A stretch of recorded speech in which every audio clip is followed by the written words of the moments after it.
Hey guys, this is Frank here, and welcome to another episode of the Virtual General Aviation Aviator. Today I am still trying to get my Pilatus, the PC-12, to RDU.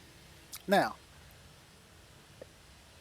if you've been watching any of my videos, then you know that I leased this PC-12 out of the Congo in Western Africa, flew it up the coast, which I didn't stream or record, but I did fly it up the Western African coast into Europe via France and on up into, I think, Normandy, all the while earning money with FS economy so that I can make my lease payments that I do monthly.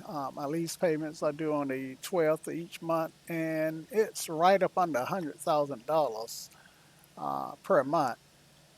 So that means that I've got to hustle and continue to hustle to make enough money to eventually pay this aircraft off. Now, the lease price was $750,000. This is an aircraft that sell used on FS economy for, on average, about a million two.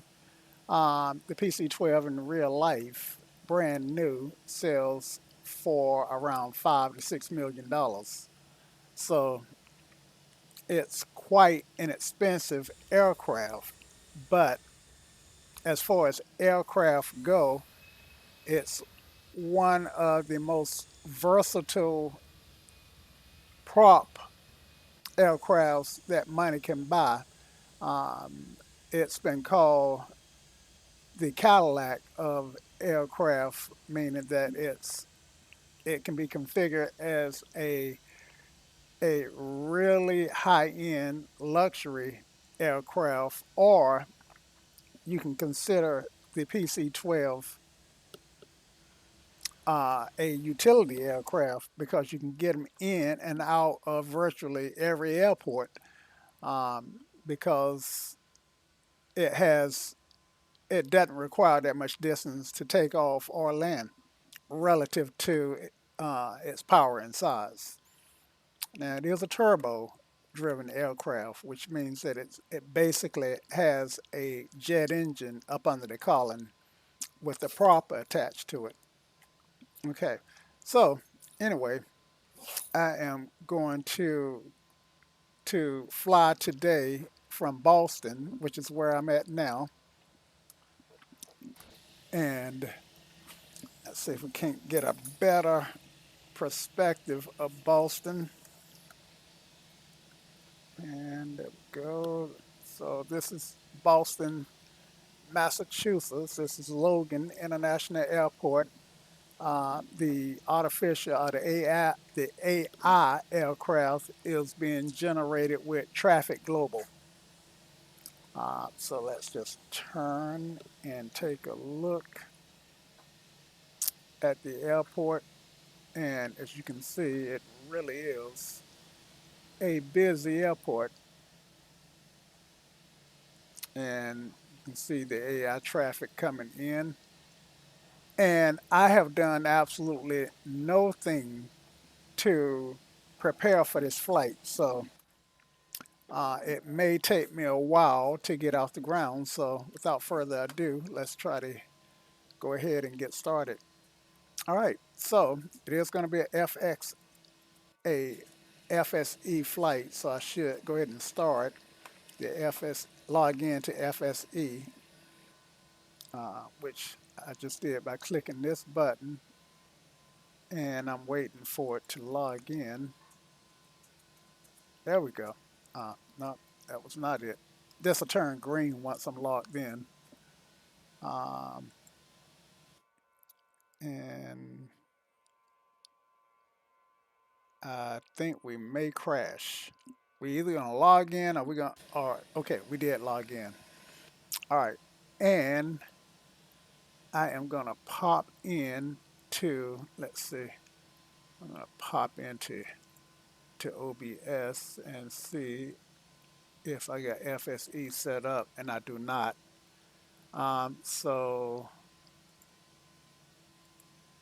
I can't really show you FSE, but that's all. That's okay.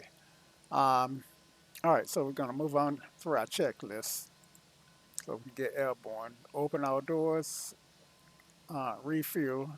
Fuel is going to be provided by FSE. And let's see, how much fuel do I have? I got 60%, or 242 gallons of fuel, or 242 times 6, or 1,452 pounds of fuel on board. So I am good on fuel, but it won't show up until I actually start the fuel, start the FS Economy program, because it will put the fuel in for me. All right, so external power switch, and let's go ahead and turn that guy on. Turn on our avionics and come down here. Our Garmin is coming alive, and we're going to put in our flight plan. And I do have a flight plan that I generated on, I think I generated a flight plan, it didn't stay, on SimBrief.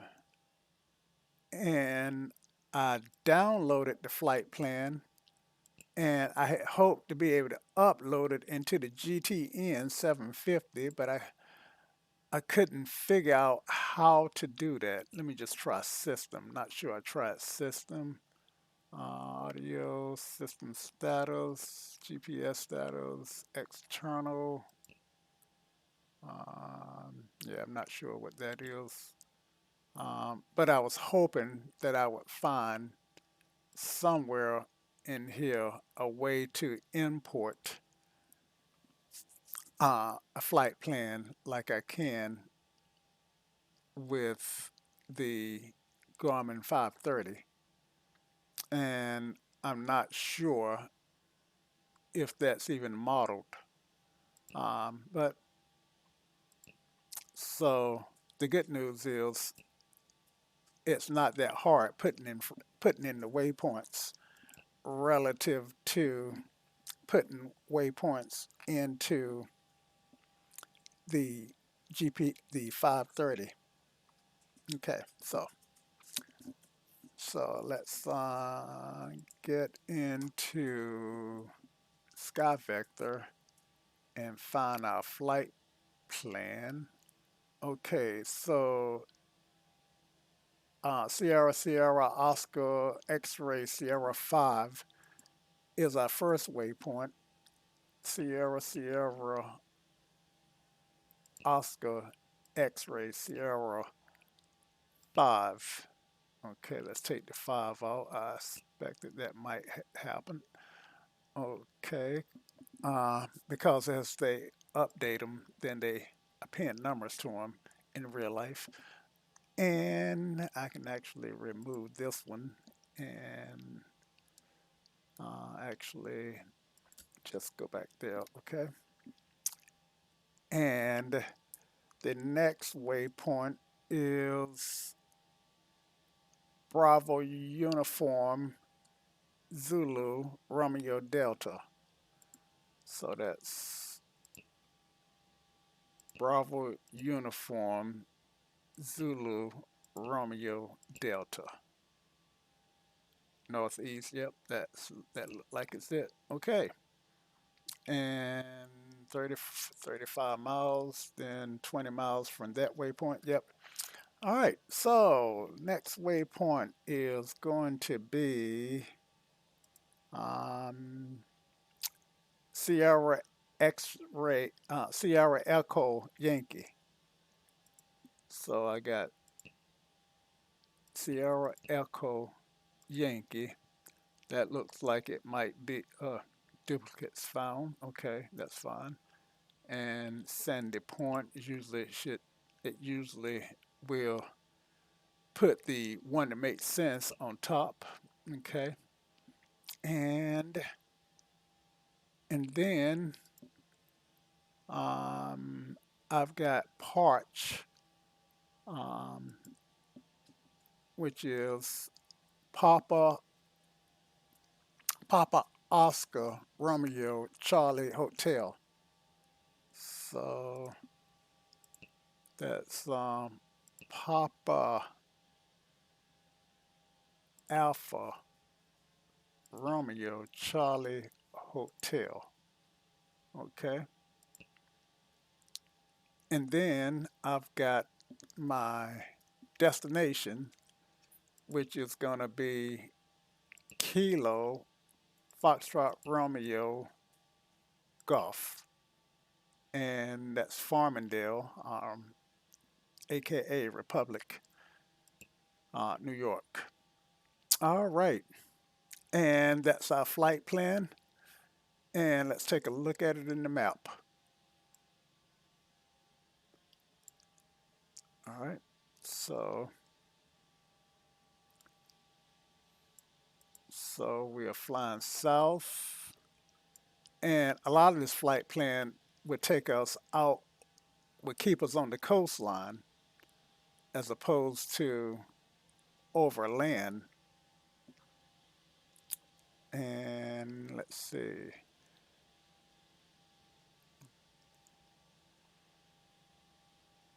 I'm thinking that once I put in, okay, yeah, we're going to do an IFR flight here.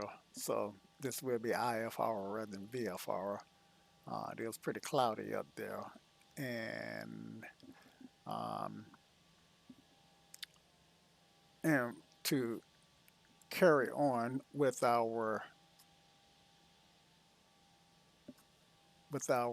flight plan, our checklist, and we keep going. And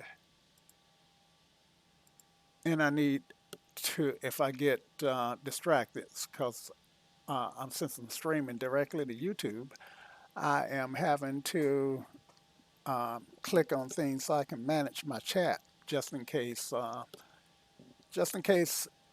I have a visitor that wanna say hello and chat.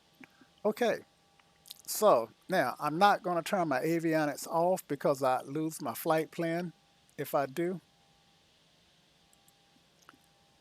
So I'm just going to leave those on. And let's see, environmental power, emergency power can go to armed, emergency power system switch, then the none, BSS is auto, standby switch goes on, battery 1 comes on, and now I can turn external power off and test my lights. Everything is lit up, no bulbs are out. The pusher and fire test doesn't have bulbs. All my de-icing is off. My inertia separator is off. My air and cooling switches are all off. So I can just keep going. Passenger no smoking is off. So is the seat belt, and all external lights are off. The fuel pumps left and right needs to go to auto, and the EFOS needs to go to composite. Okay, and cabin pressure needs to be on auto, which it is, and the cabin control needs to be at my current altitude plus 500 feet. So Baltimore is not Baltimore, Boston is, as you can guess, it's not in the mountains and it's on the East Coast, right on the right on the ocean. So you can imagine that it's only going to be a few feet above sea level. Looks like it is. Uh, so I'm looking at my sectional chart and I'm seeing 19 feet above sea level. Okay, so let's go ahead and set this guy to 19 feet. And when we put our altimeter in, then it should pretty much match what we have here. Okay, and then we can set this guy um, to 500, and which this is zero. Let's see, that's zero there. Let's see. Yeah, let me zoom in a little bit closer just to make it easier to see what I'm doing. So this is about zero. This is about 500 there. All right, got that set, and right side oxygen can come on.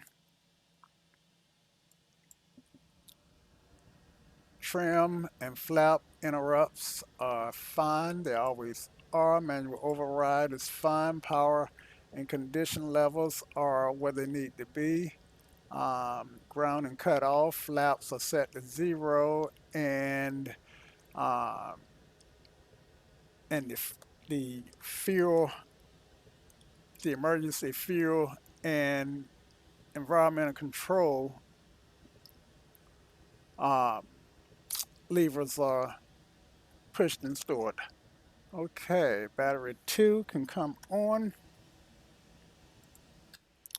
and the nav switch can go on. Passenger wing can go on. We'll do our some tests here. Push a test. Okay, that's audible, and I should be able to see my yoke move. Let's see, where am I at? Okay, so I want to get back here, go up and back some more, move my visor out the way, and then so I want to be able to see my yoke and my pusher and the pusher button at the same time. Think I can. All right, so that's working.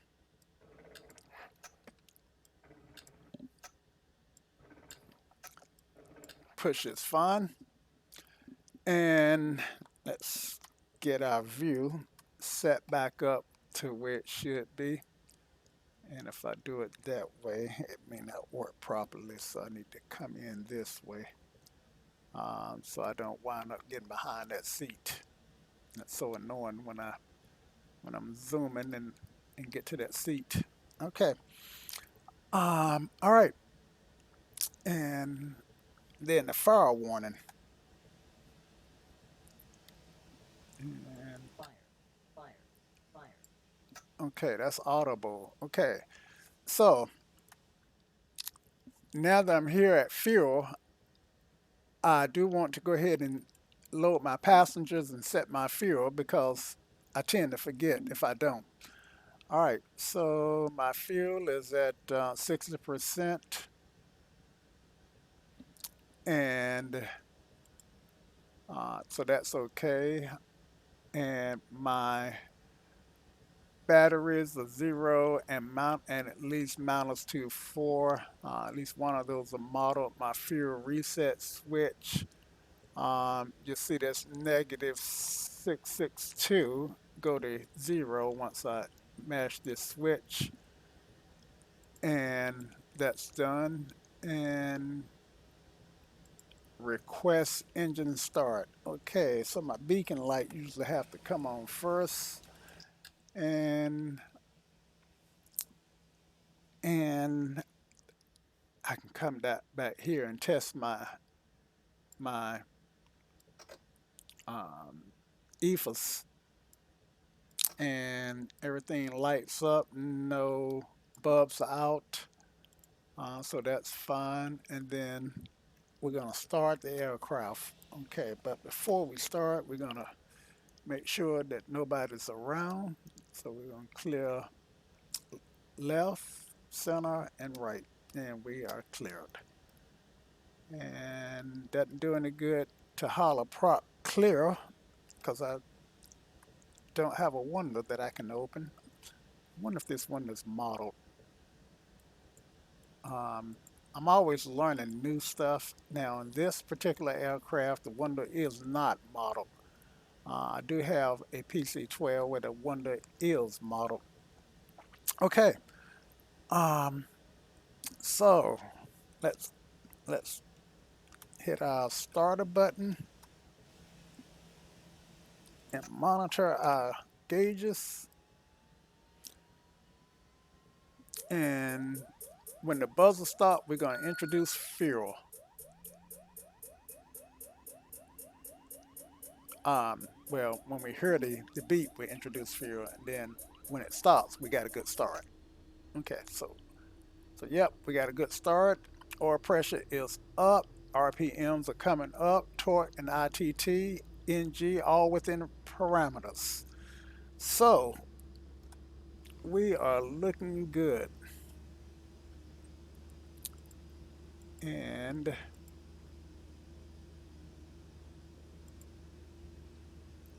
alrighty, so next, all right, and get back over here and get our views working again. All right, so conditionally for it goes to ground idle. Just go ahead and cancel this master caution, and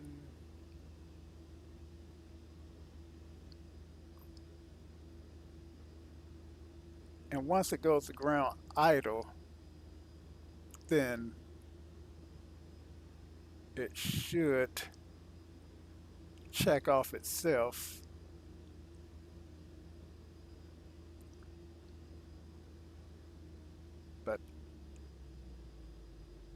But it didn't, and I don't want to starve the engine of fuel and cause it have to do another restart.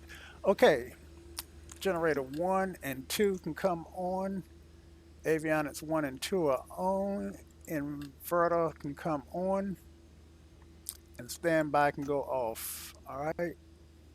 Environmental control can go off,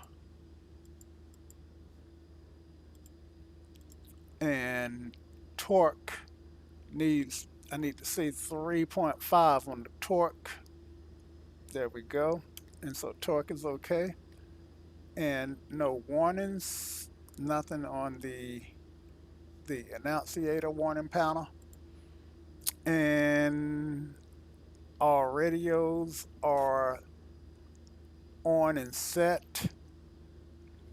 And let's check that off. Transponder needs to be on standby, and it is. And we can get our altimeter set. Okay, so in order to set the altimeter, then I need to get the ADAS. Now, I can get it from several places, but the easiest place to get it is from the radio, and the frequency for Boston Logan is 135. So let's just go to 135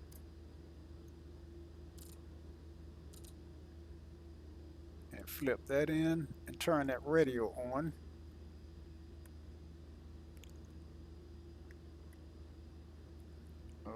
Okay, and that's going to become 2. Bravo.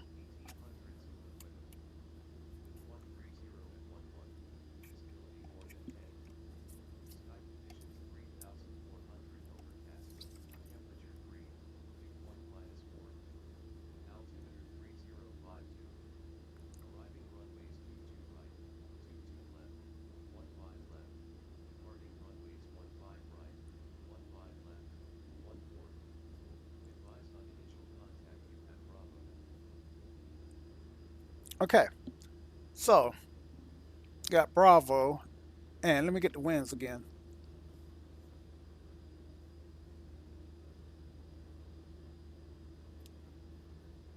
Come on, come on.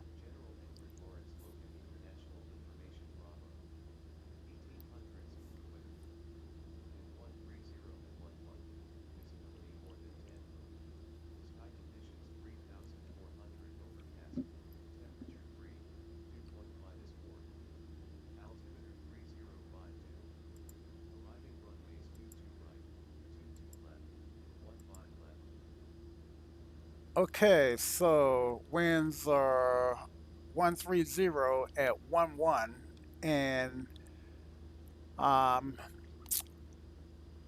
there are a number of runways that we can take. So let's check our location, and hopefully ATC will give us the runway that we want. If not, then maybe we can ask for the runway that we want. Okay, so we are at Boston. Let me just make that bigger and back. Okay, so I need to go here and I want my waypoint info and my runways. Okay, so we are here and 1-5 right is here and 1-5 left is here. So as you can see, we we're right next to 1-5 right. So I'm sure that's the runway that they will give us. Um, okay, and then while we're here at our waypoint information, we can put our frequencies in, and for I'm not going to worry about clearance and approach and departure. I'm just going to worry about tower and ground and tower because I can't fly the aircraft and be ATC also. I mean, I could, but you know, there's no need. Okay, so I'm gonna just click more information, make sure that that apply to us, and it doesn't. So our ground frequency is gonna be this 121.9, which is already in the box. So now we need to do is pick up our tower frequency, which we hit more info. Now we know we want um, 1-5 right, which is which it's in this frequency range. So we do want 128, and then we want to flip those. No, we don't. We want to keep tower on standby so that once we get there, we just can flip it into the box. All right, so let's keep going. So altimeter is 30.52. We got 30.53 in there. So yep, we are looking good. Flaps can go to 15. Takeoff, and check our let's check our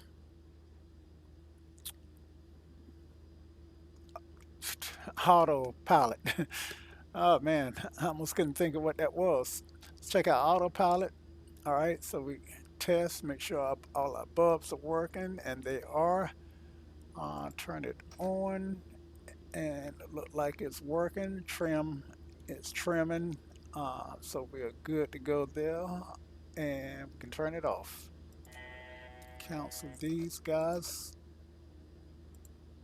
and I'm just gonna run through that just real quickly, just so that we check off everything by itself, and then we can turn on our seat belt sign.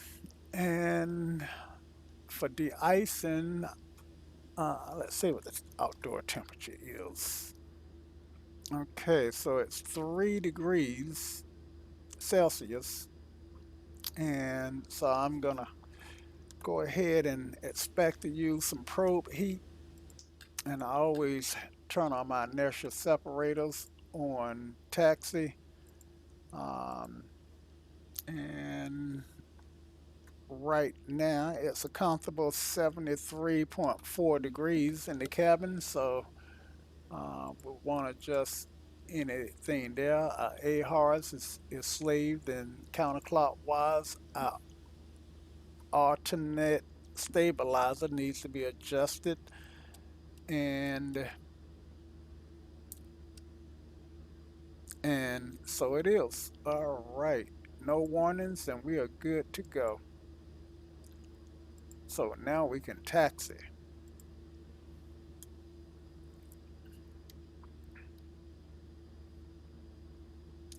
Boston ground Pilatus 9875 November is at General Aviation, ready to taxi, request 15 right. Taxi to 15 right, Pilatus 9875 November. And of course, they would have told us how to get there, um, which runways to use, but we will, we know that we are just beside the runway, so we will find our way there ourselves. Incidentally, the runway is Lima, so we want to find Lima. Okay, so taxi light comes on, parking brake goes off, and we want to check our turns and brakes. Okay, so this is our parking brake down here that goes off. Clear left, clear right.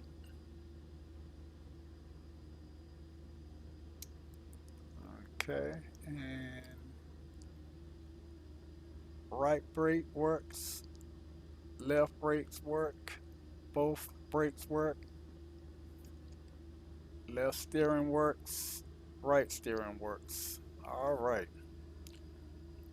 so we want Lima.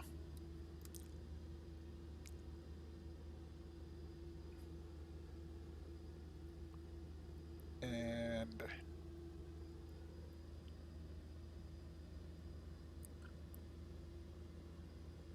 now, one cool thing about the GTN 750 is if I did not know where Lima is at, then I can use the runway app, zoom in, and I see the airplane. And let me just make this bigger, so I know I'm right here, and this is Lima.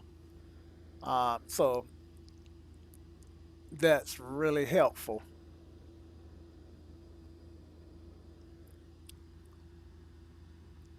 Now, with ground traffic at this airport being so crazy, oh man, I'm only getting 9 and 10 frames per minute.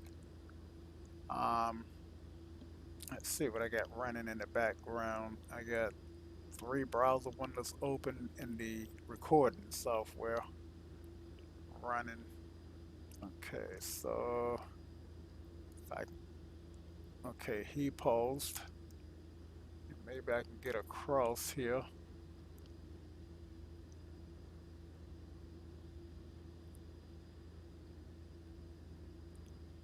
right, so now I am on my taxiway. Check my reverse thrust.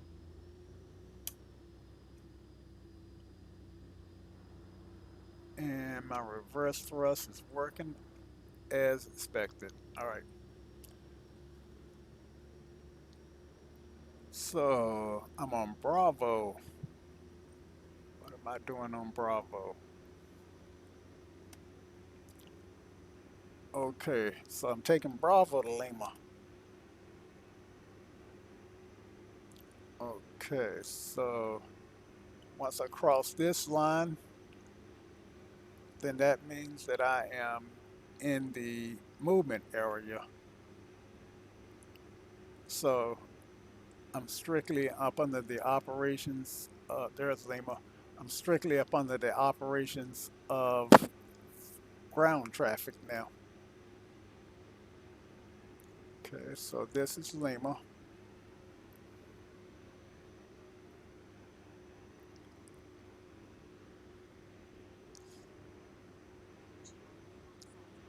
All right, and I'm at 1-5 right.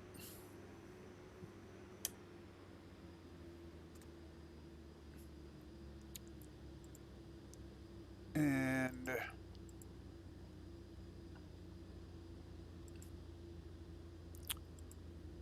all right, so parking brake goes on. All right, and let's check cooling. Cooling is okay.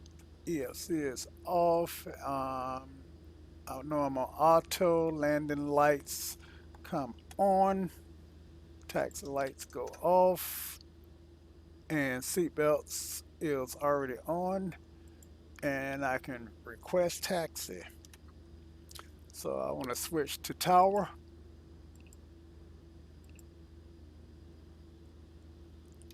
Boston Tower, Pilatus 9875 November, holding at 1-5 right, ready to depart, and we will be departing to the south. Clear for takeoff, runway 15 right, Pilatus 9875 November. Okay, so we got a takeoff clearance, and so we need to set our transponder to altitude reporting. Uh, there we go. There we go. And back. All right. And no warnings. Take our brake off and get out to take the runway. And so we're going to rotate at 80 and climb out with our climb with our torque set at roughly 44% initially. Okay, set our heading book to the runway. Um,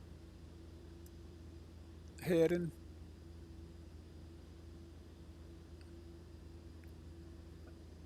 And condition level, go to flight idle, parking brake is off, and power goes to takeoff power.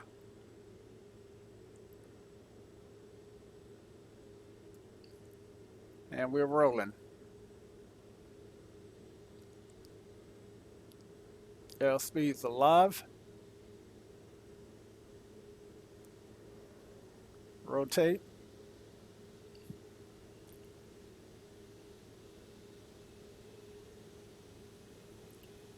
Positive rate, tap the brake, gear up.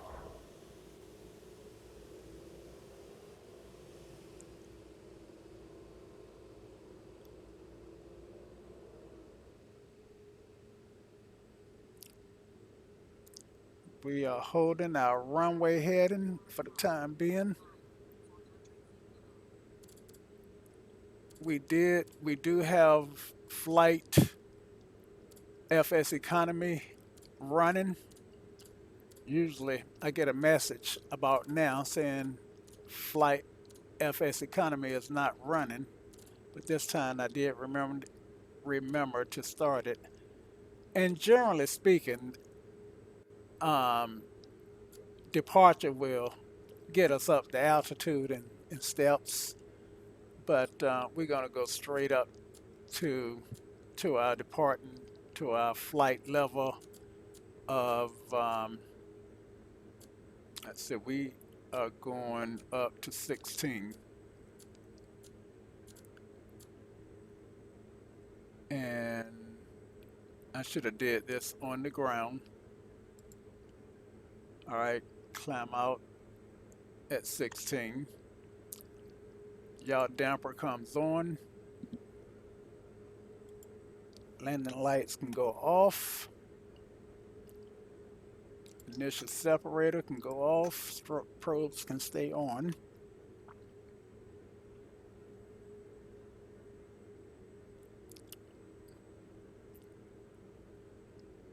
And let's say that that they've handed us off to departure and told us resume on nav. So we might as well just tune to the departure frequency. So that's gonna be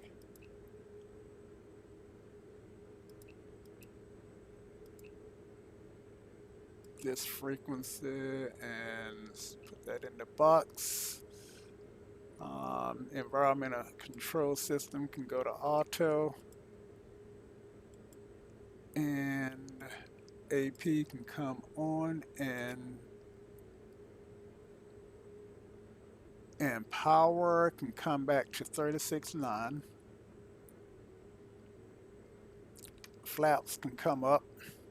They I should have pulled them up when I turned my landing lights off. Okay. And then power 36.9.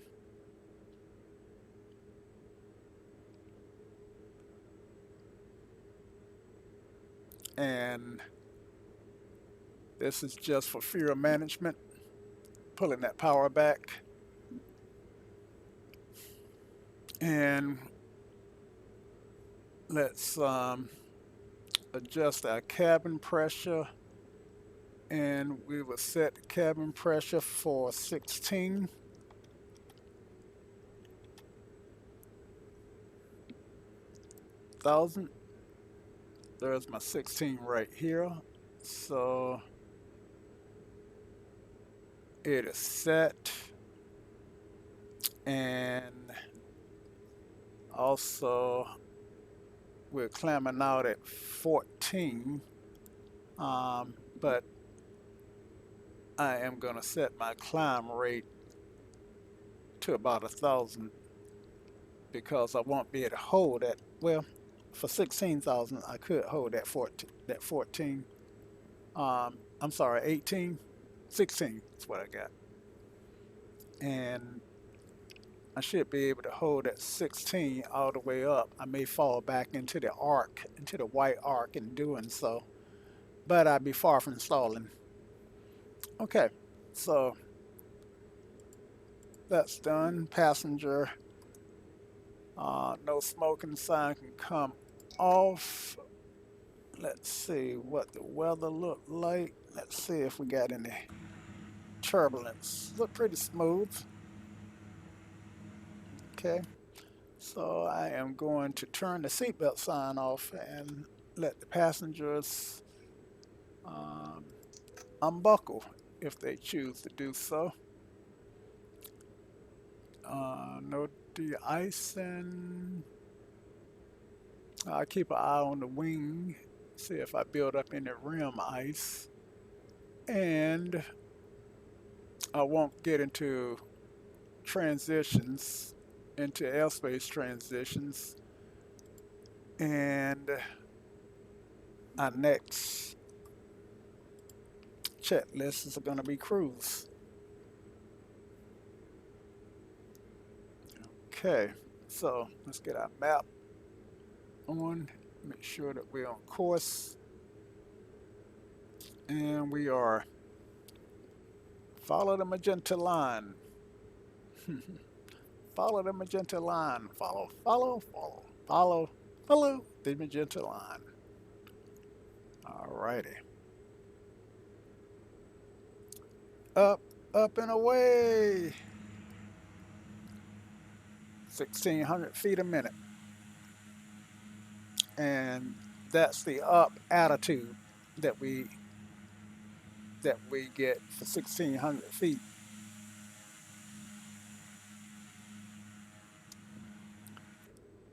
Now, this aircraft, the POH for the maximum POH climb out on this aircraft, I think it's 1,800 feet. But I don't know, that sounds a little bit low because with this big turbo engine, I don't see why it can't do more like 2,500 feet a minute. I mean, if you um, look at 2,500 feet per minute, then that's like if you ever been to the Appalachian Mountains, then that's like being at sea level and getting to the top of one of those mountains in 2 minutes. So, that's a pretty radical pitch to get up there. And of course, airliners always climb out at 2,000 to 3,000 feet a minute. So, so in just a few minutes, those guys are up, 3, 4, 5, 8,000 feet in a couple of 3 minutes.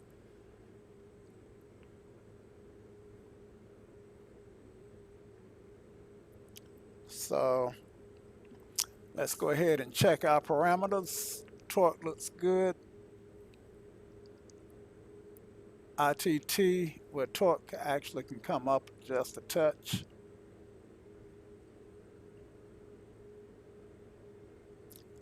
And hopefully that'll help keep us out of the white arc. And as you can see, as we get into thinner air, our airspeed is bleeding off. And when I say the white arc, I mean this white arc here in our airspeed. Okay, ITT looks good, NG looks good, RPMs looks good, and fuel is good. Electricity is good. Generators and voltage look okay. Air or pressure is fine. All right. No uh, warnings, master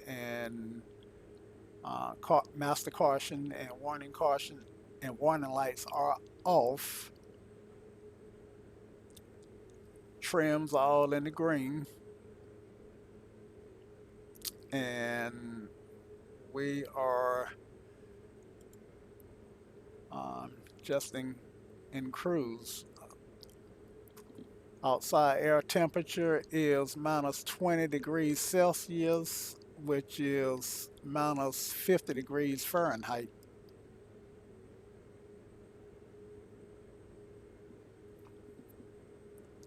Okay, so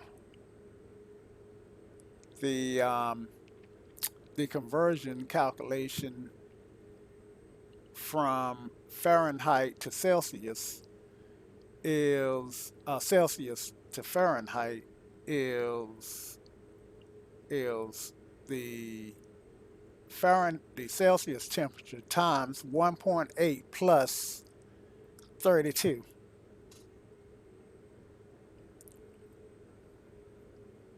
So, little tidbit of information that I happen to have memorized. All right, so we should be capturing our cruising altitude in about 600 feet.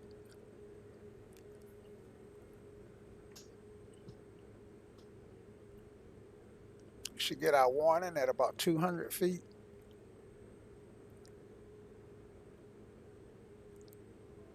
There's our warning.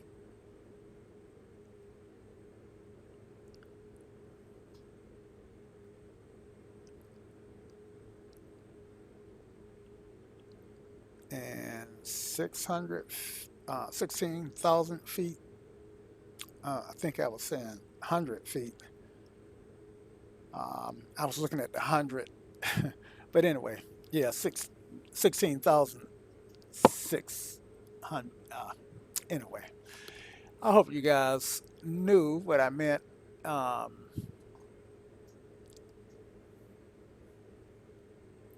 so we are flying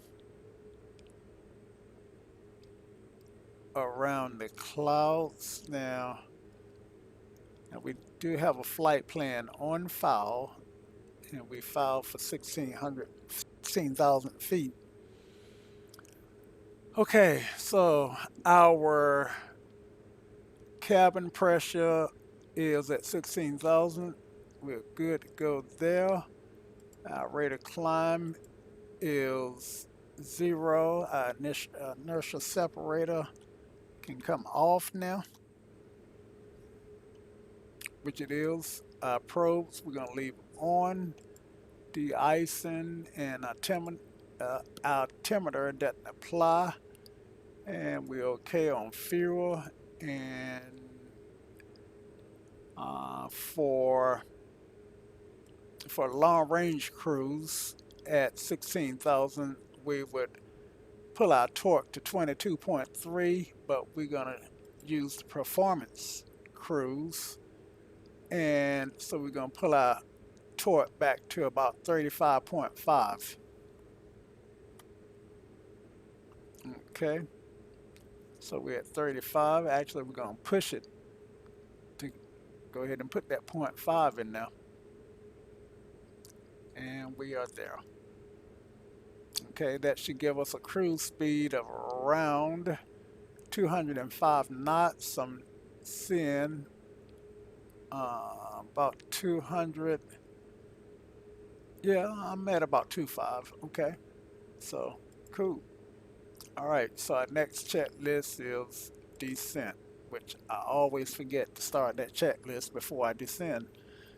So I need you guys to holler at your computer and remind me, descend, checklist. All right, let's check my lights.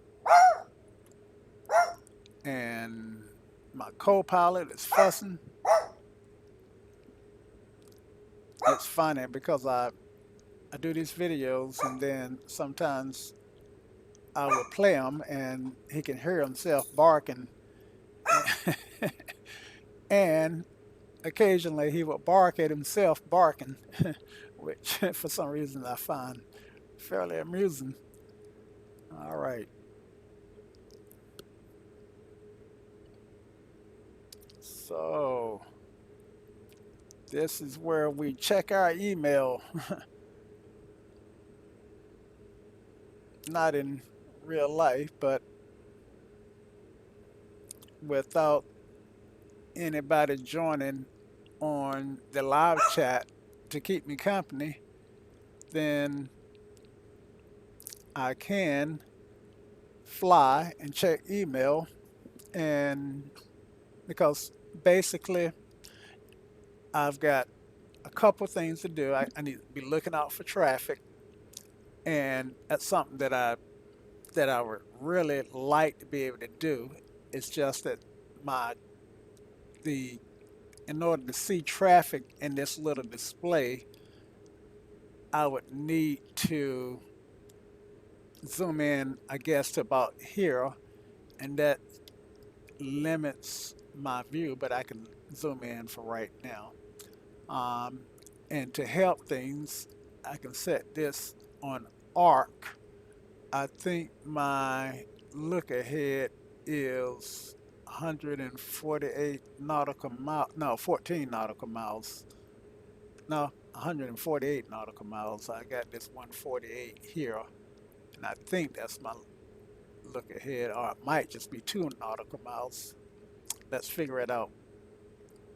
All right, so I need to find my range button, which I believe is this one.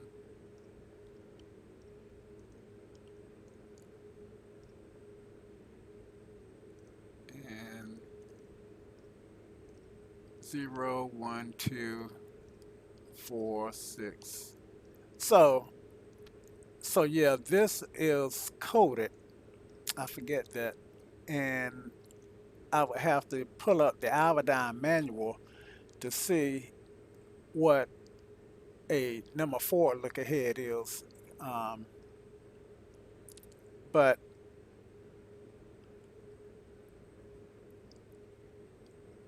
it's quite a number of miles. I can't really tell. And I'm seeing something that I didn't realize that I could get. And I think this is my wind direction. So it looks like I got a 44 knot headwind. I'm going to check that against forward flight just to confirm that that's what I got. Um, which means in order to confirm that, I need to tell forward flight that I'm on an IFR at 16,000 feet and tell it that I'm in the PC-12. Okay. And maybe even give it my flight plan, which I can get that from Sky Vector.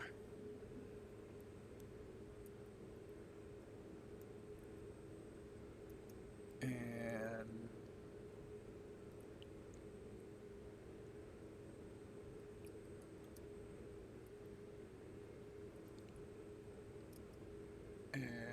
PARCH KFRG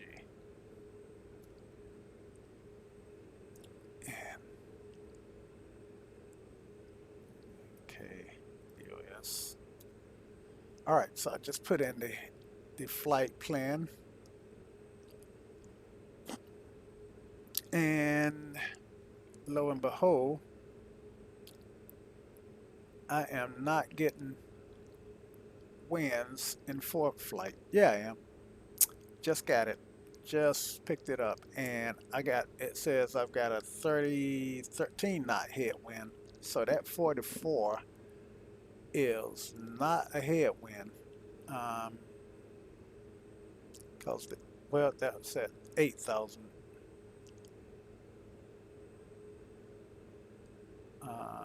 Let's change this to RDU because it doesn't like the fact that I'm doing 16,000 on such a short flight. Insert 4.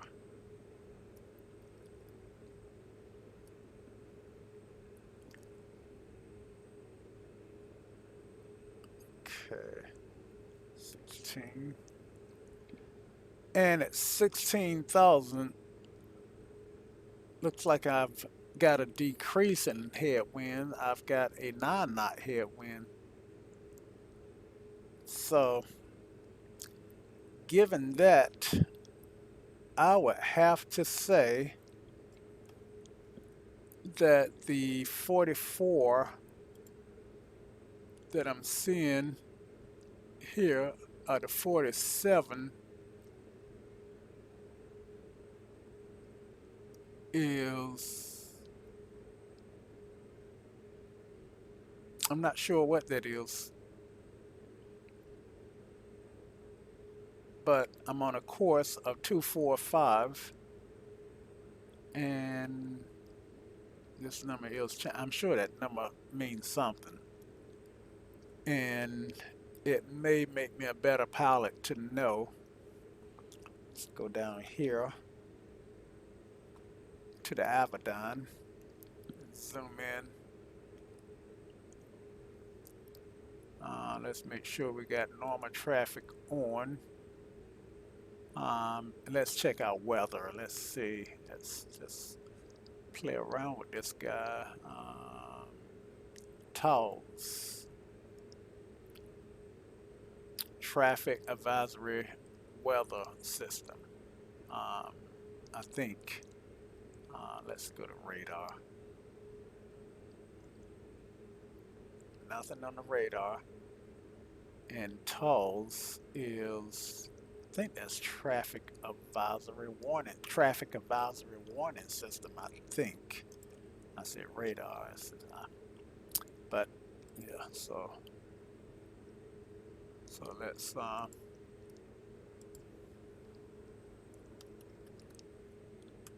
let's look up tolls. Terrain awareness and warning system. Okay. Terrain avoidance and warning system. So take your pick, awareness or avoidance for the A. So it has nothing to do with traffic. Okay, but you know, that's why I say always be learned. In fact, it does say terrain data not available. Um, that sucks. All right, and nearest. Let's see. Don't have any information there. And so let's see radar, and don't have anything here. So we can go back to map and view center. Now I see something. Yeah, there is traffic. So I got traffic off my left wing. Um, let's try looking out that left wing and seeing if we can see that traffic.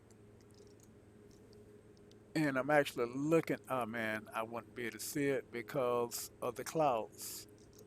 Um, but I've learned that in order to see traffic, you really need to be within two or three, 4 or 5 nautical miles of me. Um, maybe 8 at the outset. Past 8, I am not going to be able to see it. It's like looking at an aircraft flying over you when it's at 38,000 feet. The only thing you usually don't see the aircraft, all you see is the contrail. And at 38,000 feet, that's only what, about 6 miles up? So um, maybe 7 miles up. So the same with horizontal viewing, not going to be able to see it.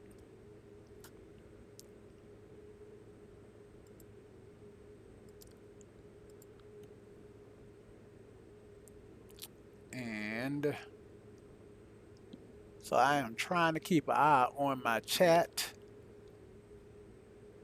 and on whether or not I got any viewers. And I'm hoping what I'm looking at is in real time. I would hate to actually have someone to have sent me a message and I miss it. So I'll go back to email in just a second. I am looking, let's see,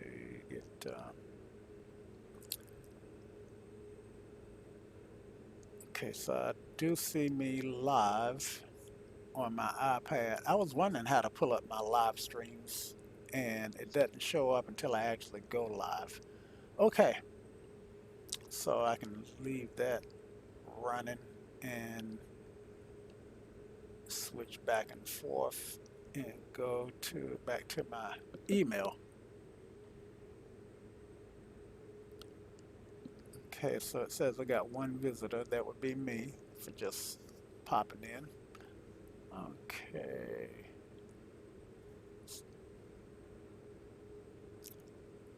So with the virus, with the coronavirus, or AKA COVID-19, attacking the whole world, a lot of us are at home. And I am just curious, what are you guys doing to keep from going stir crazy? What, if anything? Also, I should mention that if any of you guys got any equipment that you can use to that you can donate to your local school system so that they can give out to help students who want to continue to learn who may not have the ability, because a lot of households use cell phones exclusively for their internet needs, particularly underserved households. So, um, so yeah, if you've got a laptop that you can donate to your school system, then give them a call. Or send them an email. Okay, so I saw my message light blinking and didn't see anything concerning there.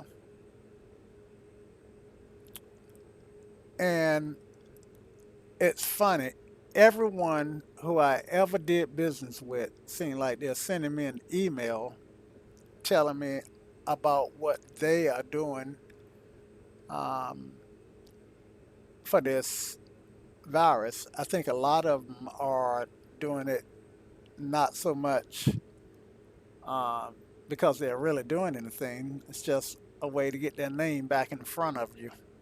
So I think for a lot of these businesses, it's just a marketing ploy. Okay, resource resource for support with homeschooling.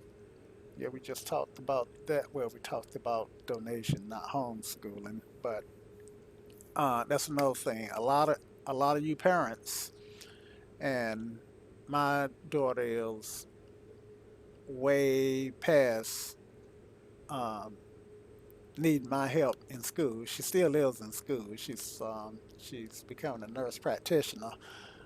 But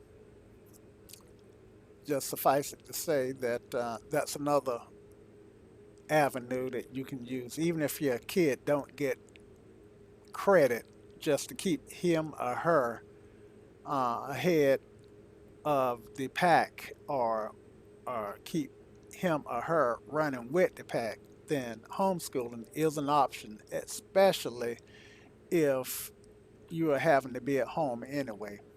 So I am coming up on another waypoint. Next waypoint is Parch, and I want to take a look at my plan, try to get an idea of how far away I am.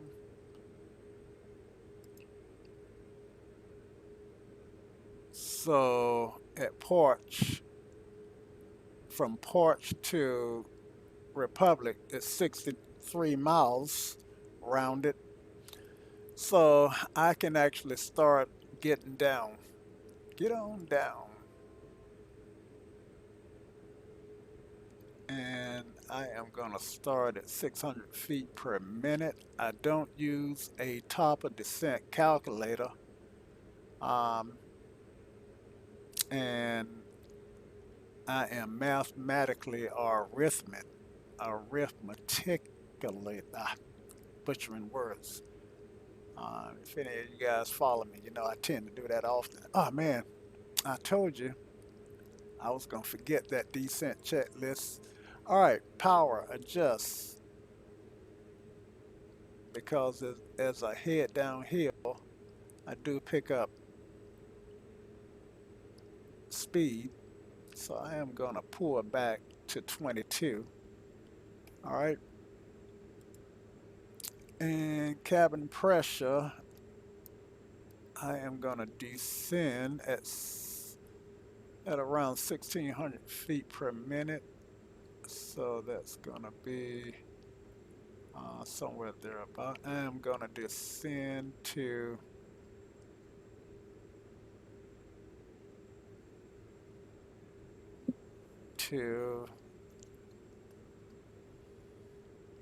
Um, I'm going to descend to 22.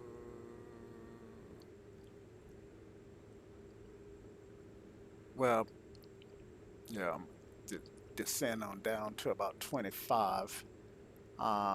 So it'll capture, once it get below 10,000, then it will capture the outer scale. Above 10,000, it captures the inner scale. Okay, so on down we go. And passenger, say, now I should have had them turn on their seatbelt signs before I started the descent. Check my fuel quantity, and I'm okay. Altimeter, and I am going to go to 4 flight, see what the altimeter is at the nearest airport. I got 3023, so let's dial that down some.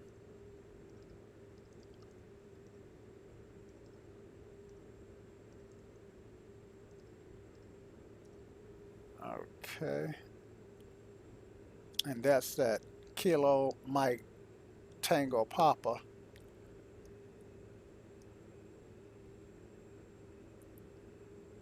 And looks like we are somewhere near, what city would you recognize? Providence, Rhode Island, Hartford, Connecticut. And our our destination is in a class Bravo. Um, so in order to stay out of the Bravo, we need to enter under 1,500 feet. Okay, so let's go ahead and change this to 900 and feet a minute, and set this guy to capture 1,500 feet.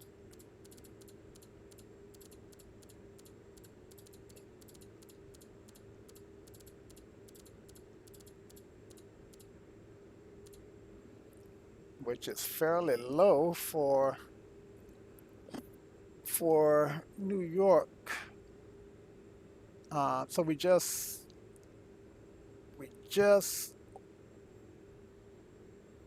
east of Queens, New York.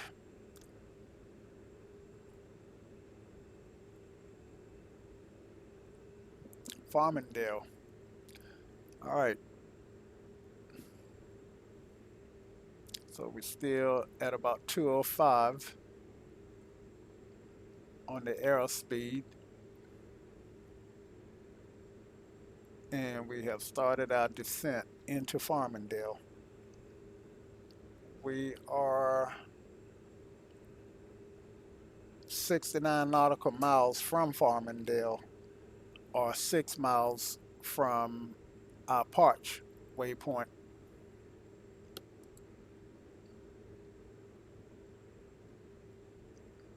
So we are getting there.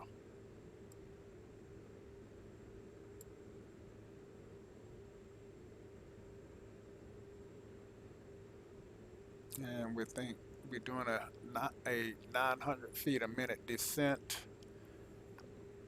At 1,000 feet a minute, it would take us 10 minutes to get down to zero. And at 500, that means it would take us roughly 20 minutes. And we're 18 minutes from our destination. So if we capture nine at 900 feet, then we are doing okay. We will cruise at We would we are going to scud run a little bit.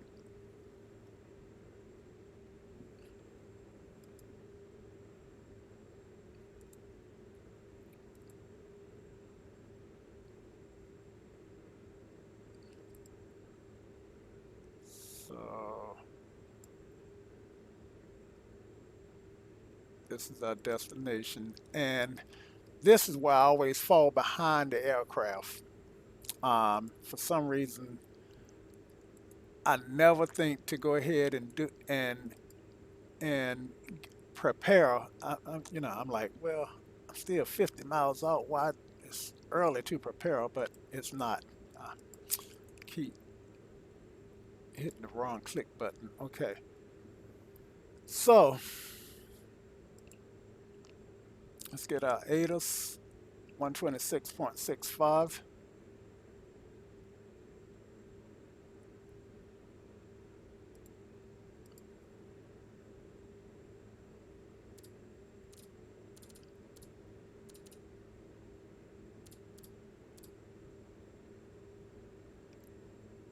And see how long it take you to dial this stuff in. That's why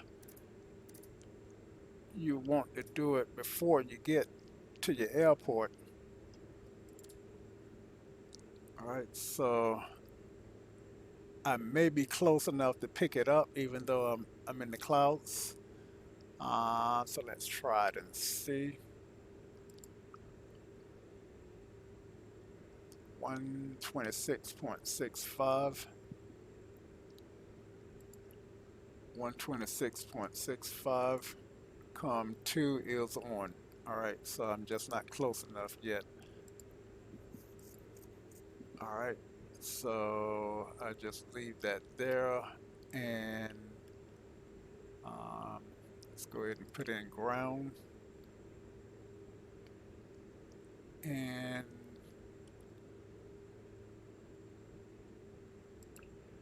we'll put in tower.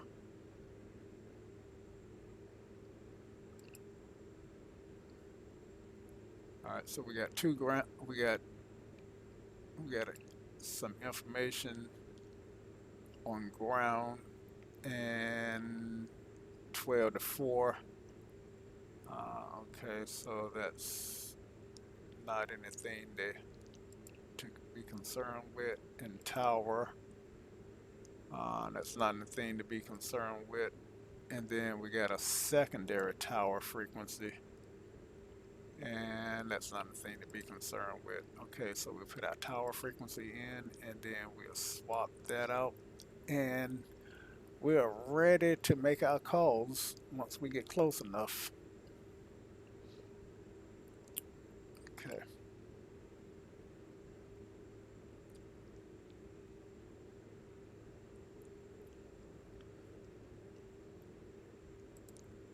And all right, so we're going through these clouds, so we should put our inertia separator on. And it's a little premature for landing lights, but once I get below 5,000, then I do want to try to remember to put my landing lights on. Um, that's it doesn't hurt to put them on this early, and that's one less thing that I've got to be concerned about. Okay, I'm getting a little fast here, so pull it back on my power just a touch. Bring that back. And looks like I'm in the soup now. Seatbelt sign should be on, and it is. Okay.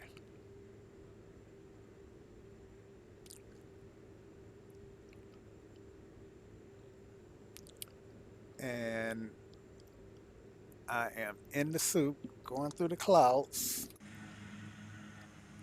headed on into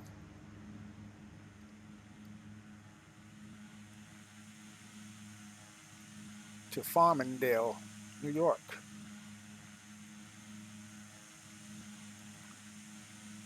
Pilatus PC-12. Beautiful aircraft. Oh man, did you see that turbulence? The pocket of turbulent air there.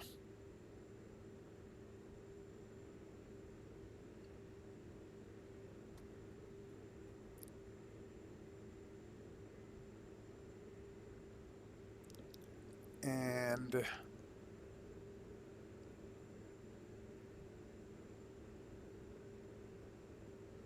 back here.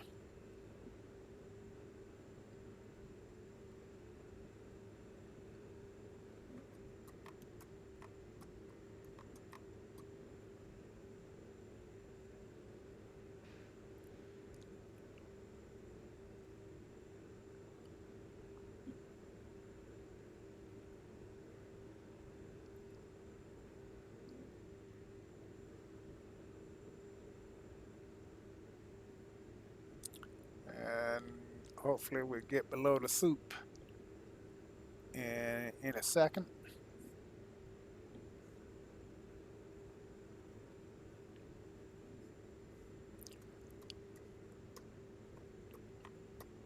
Okay, so I got my de-icing. Oh, did I turn my probes on? I did. Good. Initial step, I did turn it on, and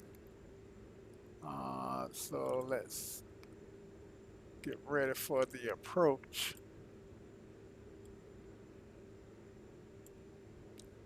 Okay, passenger wing, initial separator as needed. Landing gear. Okay, so I got a while to go before I can get to my landing gear.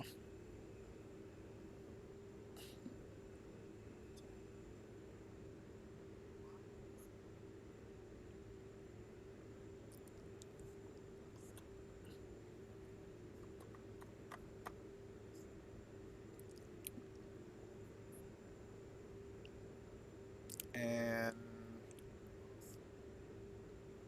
pull it back on this power a little bit. And I think I am going to level off at 3,000 initially.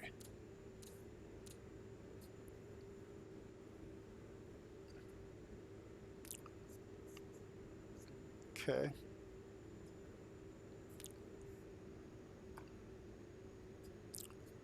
And let's see if we can get the ATOS yet. Charlie.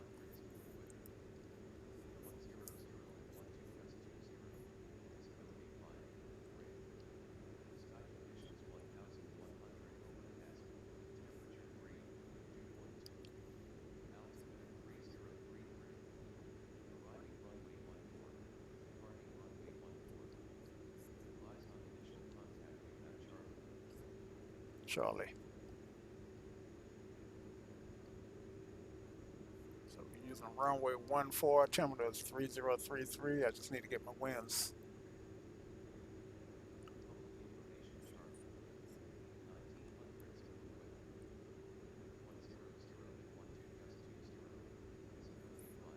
One zero zero at 1 2 gust to 20. So it's a little gusty. We're gonna come in at 1 4. That's gonna give us a headwind.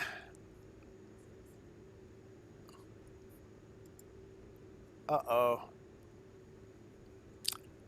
When you know my X-plane program would just crash right now.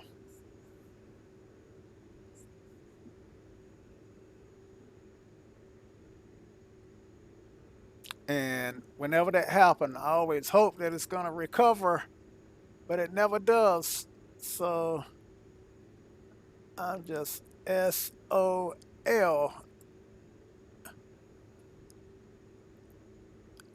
This is a flight that is gonna have to be either A, redone, or B, well, it's got to be redone because with FS economy, it requires that I fly in real time. But on my next flight, you can trust that I will eat. If I sit here, it will be because I've got someone flying along with me. You know, I'm streaming and I actually have company. Or if I just fly it just to get it flown, then I just put the aircraft take off and set the autopilot and just let it fly. And when I get close enough, just land it. But it really sucks that my sim crashed.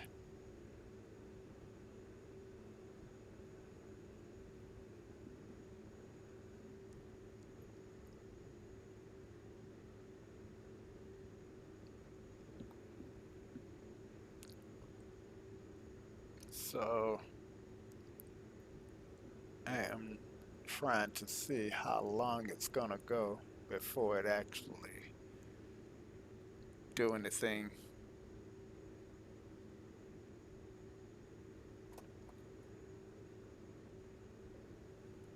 I wish there was something, some button I can hit, some program I could end that would allow the one that I want to run to continue to run. It's still in memory. I'm still using 48% of RAM. I'm only using 16% on my GPU.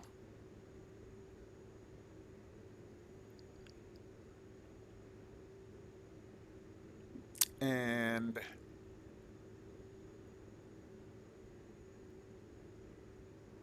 that really sucks, guys. Let's see.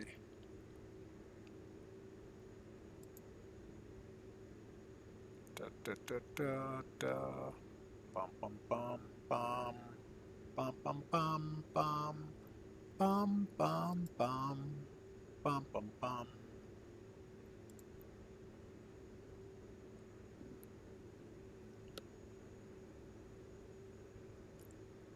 Yep, I just got hourglass here, and I think it's just gonna stay here. I don't think I'm making any progress in this flight at this point. I really don't.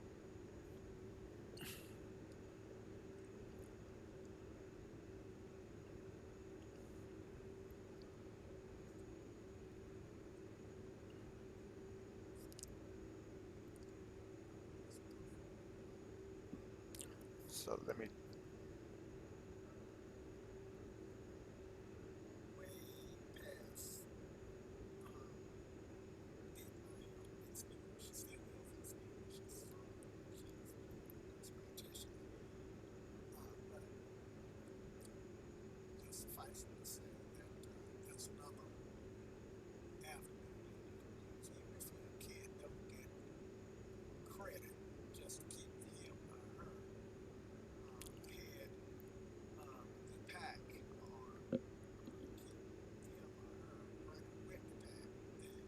So that's way behind.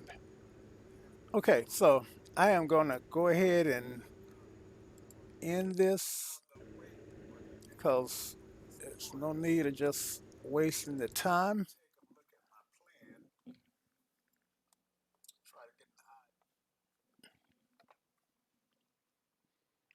And from there, I am going to restart.